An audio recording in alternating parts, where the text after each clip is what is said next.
मंच पर रहते सभी लोगों का परिचय कई बार हो चुका है, तो जरूरत नहीं है। सभी को बहुत बहुत प्रणाम। जो हमारे महान विभूतियाँ हैं, जो हमारे सामने 400 विद्यार्थी बैठे हुए हैं। मैं 400 इसलिए कह रहा हूँ कि मैंने इसी जगह से खड़े होकर के इसी लेक्चर थिएटर में, जिसका नाम ISC लेक्चर थिएटर, अब क्या है पता नहीं, उस समय यहाँ पर इंटरमीडिएट साइंस यहीं पर पढ़ाई जाती थी, सबसे ज्यादा बच्चे होते थे, इसलिए सबसे बड़े उसमें होता था। और इसमें 400 सीटें हैं, मुझे पता है। और इन 400 के अलावा जो लगभग 100 विद्यार्थी यहाँ इधर खड़े हुए हैं, इधर से तरफ इस तरफ 50 60 70 विद्यार्थी, उनको भी बहुत बहुत नमन है। आप इतनी देर से खड़े हैं और आगे भी बहुत देर तक खड़े रहने वाले हैं।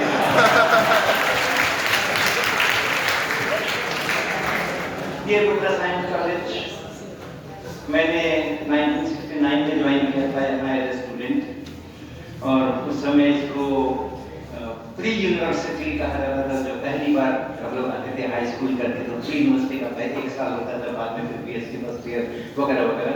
1969 से मैं इसमें जुड़ा, और वो मेरा साइंस कॉलेज आज भी मेरा साइंस कॉलेज है।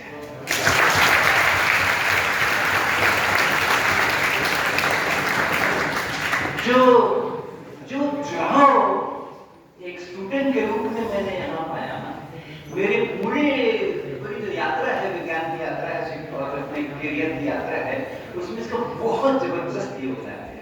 और मैंने बहुत जगह पब्लिकली बार इंटरव्यू में इसका नाम लेता हूँ। और ऐसे ही एक इंटरव्यू में मैंने नाम लिया था पटना साइंस कॉलेज की गरिमा का और अपने उसके साथ में भावनात्मक संबंध का, और वो इंटरव्यू पढ़ा किन्हीं ने, और उसके बाद उन्होंने मुझे संपर्क किया कि जिन्होंने मुझे संपर्क किया उनके पिताजी थे डॉक्टर ललित किशोर, और उन्होंने कहा कि मेरे पिताजी जो हैं वो नहीं है दुनिया में, लेकिन पटना साइंस कॉलेज में वो प्रोफेसर थे कुछ समय के लिए। उसके बाद वो रांची विश्वविद्यालय में चले गए, लेकिन पटना साइंस कॉलेज से जो उनका लगाव रहा वो इतना रहा कि उन्होंने जो कुछ भी उनके पास संपत्ति थी, जब थी, उनकी इच्छा थी कि वो पटना साइंस कॉलेज के लिए काम करें। और तब उन्होंने मुझसे आग्रह किया कि आप पटना साइंस कॉलेज के अंदर में कुछ ऐसी व्यवस्था कीजिए ताकि ये जो डॉक्टर ललित किशोर की इच्छा थी कि उनके संचित धन का उपयोग पटना साइंस कॉलेज के विद्यार्थियों के लिए हो, उसकी कोई रूपरेखा। वहां से कहानी की शुरुआत हुई थी। मैं, शंकर जी और संतोष जी, हम लोगों ने मिलकर के सारी योजनाएं की, और आज 2 फंक्शंस हम कहेंगे, एक अपने स्थापना दिवस का फंक्शन है और दूसरा डॉक्टर ललित किशोर ने जो उनके नाम से उनके परिवार ने जो एक 50,000 रुपए प्रति वर्ष की धनराशि यहाँ के विद्यार्थियों के लिए रखी है। और किसके लिए रखी है कि ये विद्यार्थी हमारे जो उच्च संस्थान है, IITs है, ISR है और अन्य रिसर्च के संस्थान है, वहां पर जाकर के एक्सपोजर प्राप्त करें उनकी इंटर्नशिप के लिए, उनके सम्मान के लिए। तो जो Indian association of physics teachers है, IAPG, जिसकी यहाँ शाखा है, जिसको हम रीजनल काउंसिल कहते हैं, उस शाखा के काफी सारे पदाधिकारी यहाँ बैठे हैं। तो उनकी एक परीक्षा, जिसको अभी अखिलेश जी ने बात किया था, नेशनल ग्रेजुएट फिजिक्स एग्जामिनेशन, वो पूरे देश के अंदर में होती है और जगह जगह उसके BSc के विद्यार्थी उसमें भाग लेते हैं। और एक नेशनल परीक्षा में हमारे कॉलेज के जितने विद्यार्थी बैठेंगे, उनके जो 3 टॉपर्स होंगे, उनको हम ये medals, gold medals, silver medals और ब्रॉन्ज मेडल्स प्रदान करेंगे और उनकी रिसर्च में एक्सपोजर की व्यवस्था करेंगे इस फंड। और उसी परिवार से हमारे सम्मानित अतिथि विश्वंभर नाथ जी यहाँ पर है, बहुत बहुत अभिनंदन, बहुत बहुत आभार, आपका बहुत बहुत आभार डॉक्टर ललित किशोर जी का और उस परिवार का। तो ये ऐसा जुड़ाव है, लेकिन देखना ये जितने उदाहरण अभी हमें मिल रहे हैं, कि पटना साइंस कॉलेज के पढ़े हुए लोग किस तरह से जुड़े हुए हैं और किस तरीके से अपने करियर में इस कॉलेज को महत्व दे रहे हैं।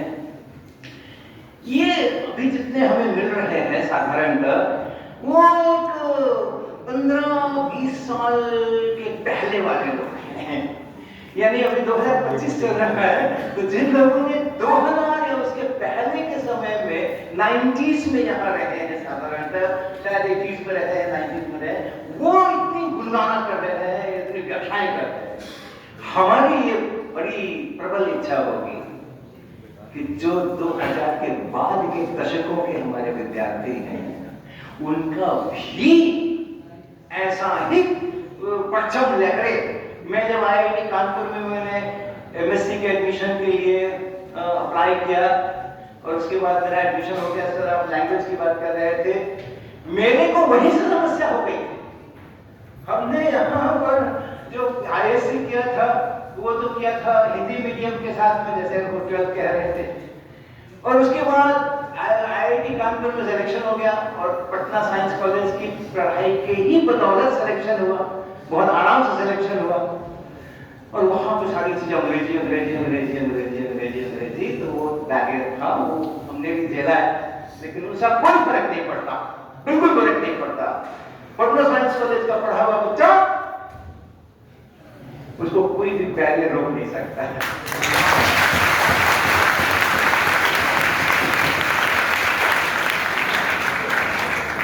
पहले सेमेस्टर में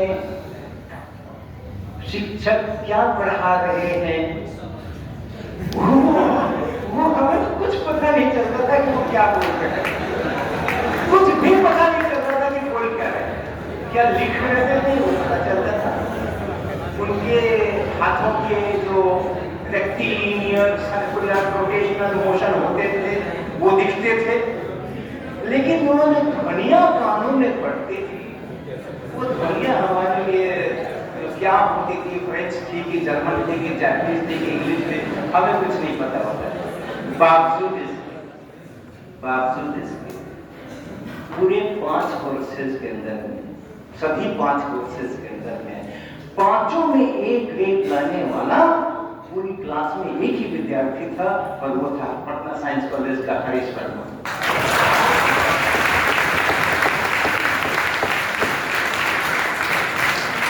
ऐसा गरिमामय इतिहास रहा है यहाँ, ऐसा गरिमामय इतिहास रहा है यहाँ का।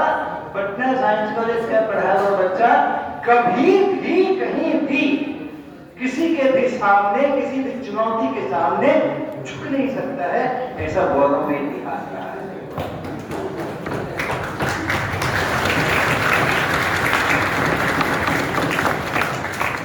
और वही गौरव में जो स्वर्णिम युग हमारा है, रहा है, जिसकी हम बार बार दुहाई देते हैं। अपने बातों को सुना होगा ना कि हमारे ऋषि कुमार ने एटम की थ्योरी का तो किया, और हमारे भास्कराचार्य ने ग्रेविटेशन की थ्योरी का किया। हम अपने अतीत का गुणगान करने में बहुत गर्व का अनुभव करते हैं, लेकिन हमको अपने को ये जो अभी वर्तमान है वो भी तो अतीत बनेगा ना कभी, तो वो भी गुणगान वैसा होना चाहिए, वो भी गुणगान होना चाहिए वैसा। और अपने जो अपर शिक्षा निदेशक जी ने यहाँ पर वादा किया है, उसका हमें अन्य कॉलेजेस के भी कई सारे लोग यहाँ पर हैं, मनोरंजन जी IIT से हैं, वो सब लोग हैं, तो मैं सोच रहा था कि उनको लग रहा होगा कि अब पटना साइंस कॉलेज से मुकाबला करना मुश्किल है क्योंकि पूरी बिहार सरकार पीछे लग गई। लेकिन अंत में जाते जाते उन्होंने वो एक जोक दिया, जो अदर यूनिवर्सिटीज हैं उनको भी उनका समर्थन है। बहुत सारी चीजें आपको कहने के लिए, क्योंकि ये फॉर्मल फंक्शन हो रहा है, बहुत ज्यादा लंबा नहीं कर सकते हम उसको।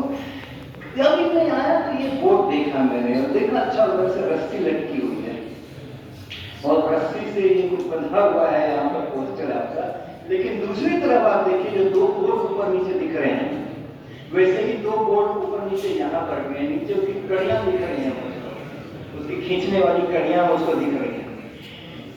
जब मैंने 1969 में एडमिशन लिया था पे पढ़ने के लिए, तब भी ये बोर्ड था। उसके पहले कब से था मुझे मालूम नहीं। मुझे दो बोर्ड जो ऊपर नीचे है सब आप तो यही के विद्यार्थी हैं, आपको क्या बताऊं, लेकिन नाथ साहब आपको बताता हूं मैं।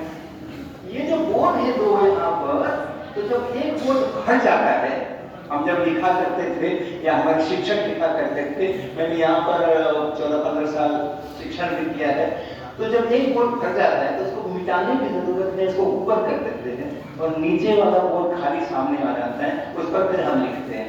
दो भर जाते हैं तब फिर हम ऊपर वाले को नीचे ला करके मिटाते हैं। IIT कानपुर में नए लेक्चर हॉल का निर्माण हुआ 8-10 साल पहले, 7-8 साल पहले, और ऐसा ही वाला बोर्ड वहां पे लगाया गया, ऊपर नीचे करने वाला, और बड़े गर्व से सब देखो हमने कितना बढ़िया बोर्ड बनाया है, ये IIT कानपुर का बोर्ड है।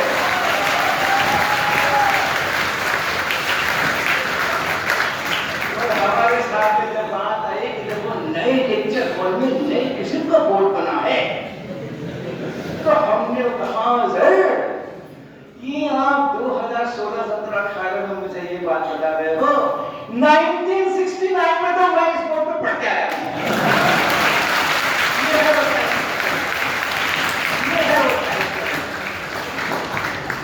तो अपनी साइंस कॉलेज का जो बहुत ही गरिमामय इतिहास रहा है, ये बड़ा अच्छा अवसर है कि हमारे 100 वर्ष पूरे हो रहे हैं, और इस 100 वर्ष पूरे होने के संदर्भ में अभी 2 साल करीबन एक साल बाकी हैं, तो इस समय में हम फिर से अगर कहीं कोई कमी आई है तो हम फिर से उसका ख्याल करें, और अगर बिहार सरकार इसमें पूर्ण समर्थन के साथ हमारे साथ खड़ी है तो इसका वाकई में पूरा लाभ उठाने का है।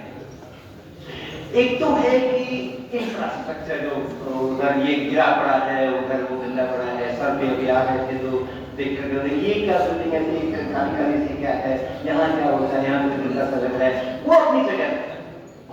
लेकिन हमारी गरिमा में जो इतिहास रहा, जो स्वर्णिम युग रहा, उसके पीछे 2 प्रमुख कारण, हमारे टीचर्स, हमारे फैकल्टी, उनका डेडिकेशन, उनका कॉम्पिटेंस और कमिटमेंट ऐसा अद्भुत रहा।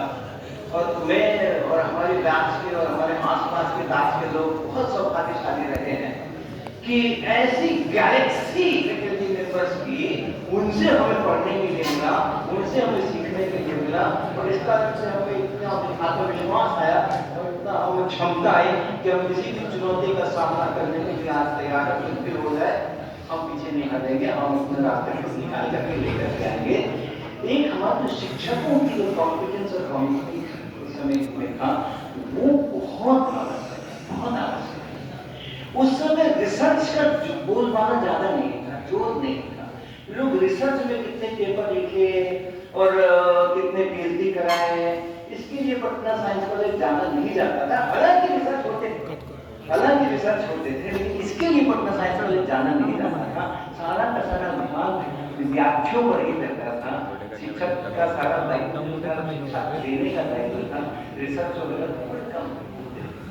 अभी के समय में जो हमारा कैरियर है फैकल्टी मेंबर्स का, उसमें रिसर्च का बड़ा महत्व बढ़ गया है। तो अगर हमें वो फैकल्टी मेंबर्स उसी प्रकार से कमिटेड, कॉम्पिटेंस, खुश रखने हैं, तो हमें इस बात का ध्यान रखना पड़ेगा कि उनके लिए रिसर्च फैसिलिटीज हम उपलब्ध करें यहाँ पे, और या फिर जहाँ रिसर्च फैसिलिटीज है उनके साथ में साइंस कॉलेज का एक मेमोरेंडम ऑफ अंडरस्टैंडिंग बने, जिससे आधिकारिक रूप से हमारे यहाँ के फैकल्टी मेंबर्स को दूसरे इंस्टीट्यूशंस के अंदर में जाकर के रिसर्च करने के लिए हर बार टाइम लेना, हर बार कब उनके यहाँ खाली है और कब नहीं है, एक MOU के तहत अगर एक व्यवस्था बनती है कि वो बॉटनी का हो, वो जूलॉजी का हो, जियोलॉजी का हो, अर्थ साइंस का हो, फिजिकल केमिस्ट्री का हो, संस्थानों के साथ में रिसर्च करने की व्यवस्था, जिससे कि हमारे फैकल्टी मेंबर को ये टेंशन नहीं रहे कि 5 साल बाद मेरा भविष्य कितना आगे बढ़ रहा है, नहीं बढ़ रहा है। जितनी चीजें हम यहाँ विकसित करते हैं, कर सकते हैं, उस समय भी हमारी जो लैब थी, आईएससी लैब और पीएससी लैब, इसके अंदर मैंने बहुत सारे प्रैक्टिकल किए और बाद में करवाए, वो भी दुनिया की अनोखी ही थी। तो जितनी चीजें हम यहाँ विकसित कर सकते हैं स्टूडेंट्स के लिए और टीचर्स के लिए यहाँ करें, अन्यथा जो बहुत सारे अदर संस्थान हैं उनके साथ हम अंडरस्टैंडिंग बना के एक ऑफिशियल चैनल, यहाँ इतना टाइम है, जब भी पटना साइंस कॉलेज के शिक्षक चाहेंगे तो अपने टाइम टेबल के अनुसार, तो इतना टाइम है। और इसी को एक तरीके से Indian association of physics teachers के तहत जो ये एनजीपी की परीक्षा है, हम उसी भावना को लेकर के आए। जैसे मैंने कहा कि डॉक्टर ललित किशोर जी की परिवार ने जो हमें पेशकश की कि पटना साइंस कॉलेज के लिए कुछ करना है और हम फंड देने को तैयार हैं, तो हमारे स्टूडेंट्स का भी रिसर्च एक्सपोजर अभी से रिसर्च एक्सपोजर। इसलिए जो अभी हमारे 3 यहाँ टॉपर्स हैं जिनको अभी हम लोग, अच्छा तीनों को एक ही बराबर मार्क्स आए हैं, है ना? तीनों को एक ही करना है। अच्छा नाम मैंने तो जल्दी खत्म करने के लिए पर्ची पढ़ाई जाती है ना, जब लोग रुकते नहीं है बोलने के लिए तो पीछे से आयोजन लोग पर्ची बढ़ाते हैं।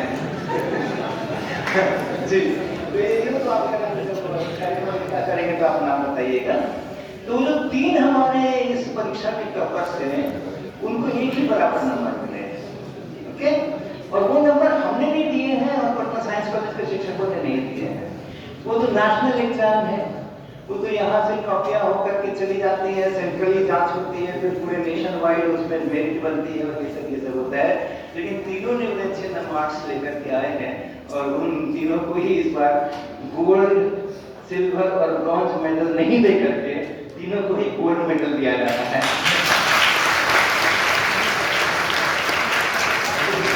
वो कार्यक्रम भी आने वाला है और बहुत सारी कहानियां हैं, आपसे बहुत कुछ कहने का मन है, मैं ज्यादा नहीं समय दूंगा। अपनी कुलपति महोदया जी का उनका भी समय बहुत महत्वपूर्ण है, लेकिन कई सारी चीजें हैं। जिस समय हम लोग यहाँ पर विद्यार्थी थे उस समय में एक बड़ा राजनीतिक आंदोलन भी हुआ था जिसको संपूर्ण क्रांति आंदोलन कहते हैं।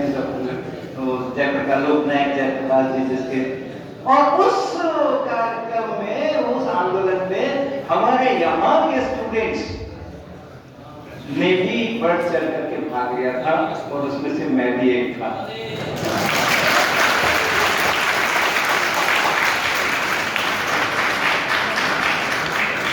तो ऐसा नहीं है कि आप खूब सारी पढ़ाई करो, खूब सारी पढ़ाई करो, खूब सारी पढ़ाई करो। हमारे आईआईटी कानपुर के जो टॉपर्स होते हैं ना, जो खूब अच्छे ग्रेड लाते हैं, वो सबसे कम पढ़ाई करते हैं और सब अन्य गतिविधियों में शामिल रहते हैं। वो कोई क्लब है, क्लब है, किसी का रस्सी से दीवार पे चढ़ने का क्लब है, सब हर तरह के कामों में लगे रहते हैं और खूब बढ़िया ग्रेड के नंबर लेकर के आते हैं।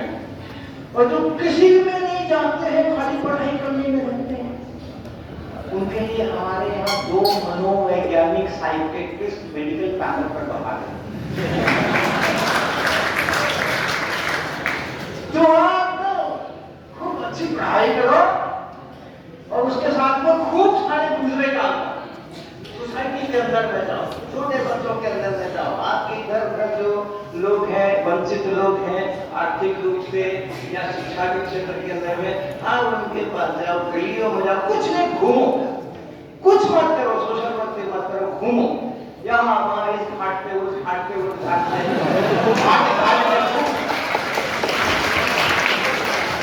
हर तरफ। लेकिन याद रखना, आप साइंस कॉलेज के विद्यार्थी हो, साइंस कॉलेज की गरिमा का झंडा जो है वो हमेशा बुलंद रहना चाहिए और साइंस कॉलेज का झंडा देखकर दूसरे कॉलेज वालों को उससे भी ऊंचा झंडा बनाने की प्रेरणा मिलनी चाहिए।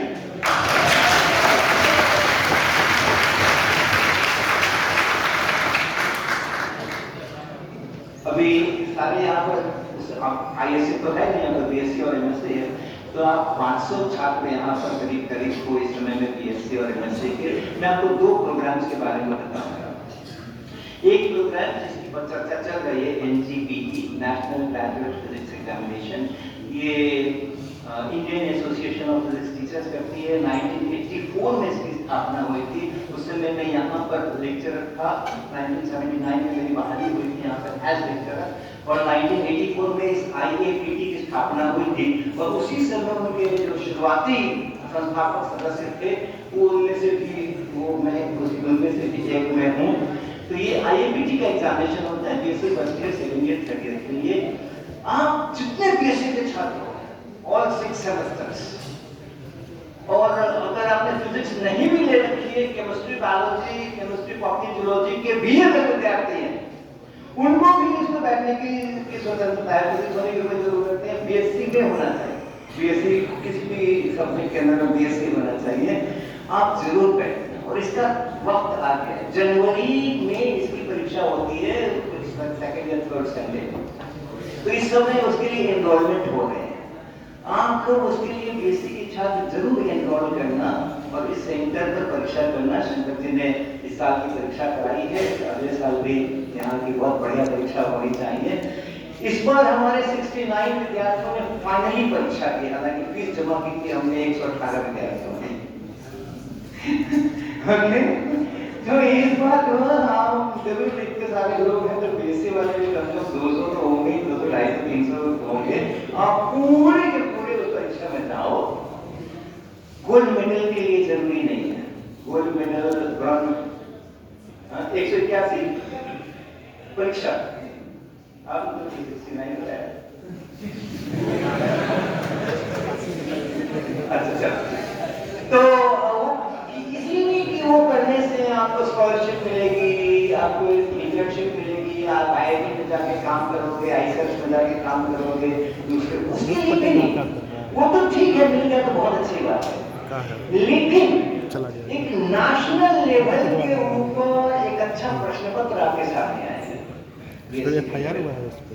और उस प्रश्न पत्र के आपको मिलेंगे, उस पर आप काम करेंगे, उसके लिए आप तैयारी भी करेंगे, तो उससे जो ज्ञान बढ़ेगा, उससे जो आपको सब्जेक्ट का नॉलेज बढ़ेगा, वो रियल गेन है, वो रियल गेन है। हमने कानपुर विश्वविद्यालय, जिसको CS जैन यूनिवर्सिटी कहते हैं, वहां पर पिछले साल जब यहाँ परीक्षा हो रही थी, उस समय में वहां पर हमने 1 सप्ताह का कोर्स दिया था वहां के BSc के विद्यार्थियों को, और उन विद्यार्थियों को उस 1 सप्ताह के कोर्स में मैंने NGPE के जो पुराने साल के क्वेश्चन थे वो हल कराए थे, और वो हल कराने के सिलसिले में बहुत सारे क्वेश्चन पढ़ाए। एक सोल्यूशन तो आप ChatGPT से तुरंत मिल सकता है, लेकिन उसके पीछे जो साइंस हो रही है, इक्वेशंस हो रहे हैं, फॉर्मूले हो रहे हैं, यूज हो रहे हैं, उनकी पढ़ाई के लिए वो एक प्लेटफॉर्म बन जाता है। एक वो सवाल जो है उस चीज की पढ़ाई के लिए प्लेटफॉर्म बन जाता है। तो वैसा मैंने वहां पर 1 सप्ताह का कोर्स दिया था, और वहां पर के विद्यार्थी जिन्होंने वो कोर्स किया, NGPE की परीक्षा में उनका क्या रिजल्ट हुआ तो अलग है, लेकिन वो सारे विद्यार्थी आज की तारीख के अंदर में जो उसके बाद वाली और एंट्रेंस एग्जामिनेशन, ये नेट गेट फलाने ये होते हैं जो भी, उन सब के अंदर में they are doing very well, क्योंकि उतना उनका कुछ स्ट्रॉन्ग हो गया। तो आप लोग भी अगर कहोगे तो हम आपके लिए इस तरह का NGPE का प्रैक्टिस कोर्स 1 हफ्ते का ऑनलाइन देने की व्यवस्था करने को तैयार हैं।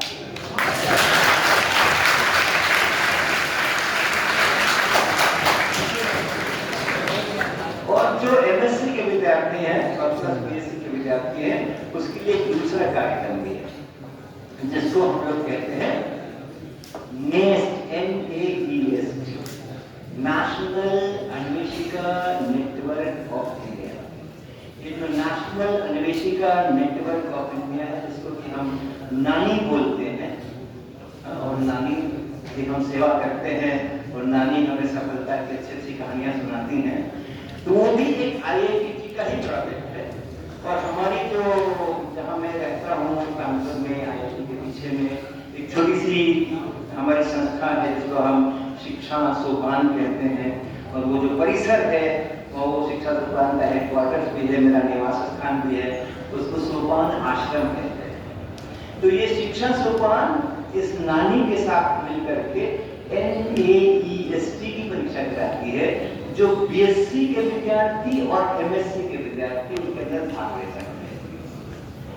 तो वो भी NAEST जो है उसकी भी जानकारी आपको मिल जाएगी। यहाँ पर बहुत सारे लोग हैं जो IIPG के पदाधिकारी और रीजनल काउंसिल के लोग हैं, वो इसको सुनिश्चित कर सकते हैं कि अगला नेक्स्ट ये अप्रैल महीने में इसका रजिस्ट्रेशन खुलेगा, 2 महीने इसका ऑनलाइन रजिस्ट्रेशन होगा, फिर परीक्षा होगी। बड़ी रोचक परीक्षा होती है, बड़ी इनोवेटिव डिजाइन है उस परीक्षा का। उसमें जो प्रश्न पत्र होते हैं उसमें वीडियोस दिखाए जाते हैं, 2 सेकंड का वीडियो, 5 सेकंड का वीडियो, 10 सेकंड का वीडियो, 15 सेकंड का वीडियो, उसके ऊपर MCQ होते हैं।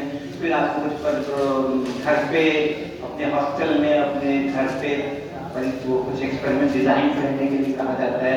फिर हमारे यहाँ बुलाया जाता है, फाइनल्स होती है, उसकी पूरी जानकारी आप ले सकते हैं। तो सभी BSc MSc के छात्र किसी भी साइंस के स्ट्रीम में हैं तो वो इस नेस्ट में अपियर हो सकते हैं, और सभी BSc के छात्र जो है इसके साथ साथ अपनी जो IIPG की NGPTE है उसमें भी अपियर हो सकते हैं। और मुझे बहुत खुशी होगी आपके साथ और बहुत सारी बातें करने के लिए। अगर जब तक मैं इस परिसर में हूँ, 4 घंटे खत्म होने के बाद भी आप और भी बात करना चाहेंगे तो मैं आपके साथ और भी बात करूंगा, और बहुत कुछ जो कुछ आपके मन में होगा सुनने का, अभी तो मेरे जो मन में आया वो मैंने आपको बताया। आपके